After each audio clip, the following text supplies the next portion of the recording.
All right, unrest in Iran, it's growing for a ninth day, as Iranian state media reports that at least 41 people have died in the clashes so far. Protests have erupted in most of the country's 31 provinces, triggered by the death of 22-year-old Mahsa Amini. Iranian authorities saying she was arrested for allegedly violating the country's strictly enforced Islamic dress code.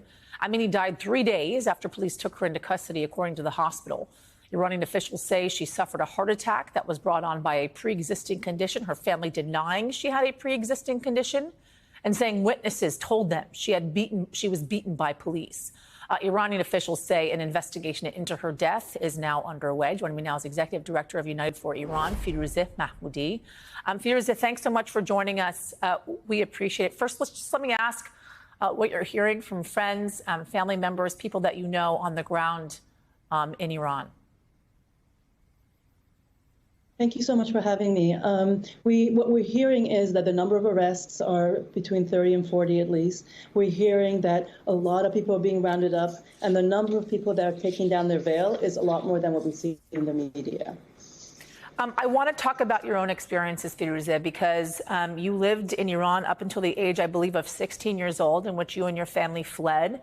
And one of the reasons why you left was because of your arrest by the morality police. Can you talk to us about that experience, which you actually wrote about, I believe, back in March? And before you tell us, I want to read a little bit of what you wrote.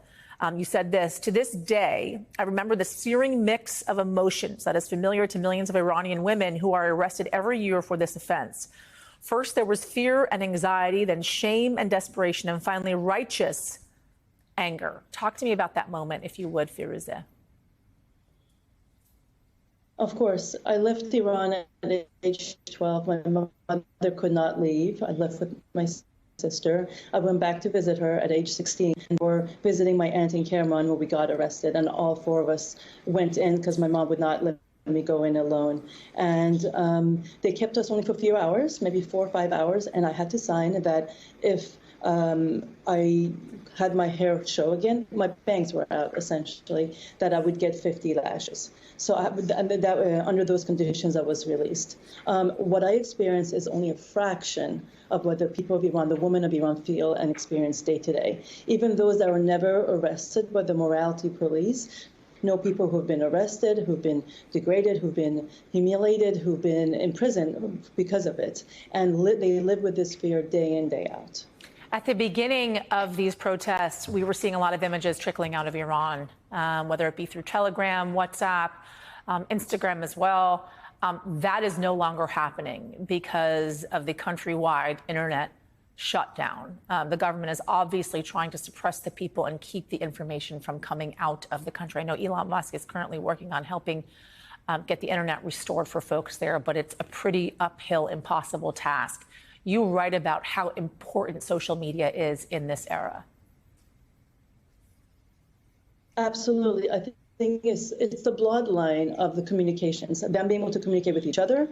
What they can do on the streets, they can do online. We being their voice, magnifying it and talking about it is critical for them to support them and back them and provide protection to them on the international stage. So it's so critical for people that can do something to keep the internet open. And I know a lot of folks in tech companies are doing things behind the scenes for us to pressure and keep the momentum going and pressure the tech companies and our governments is absolutely critical.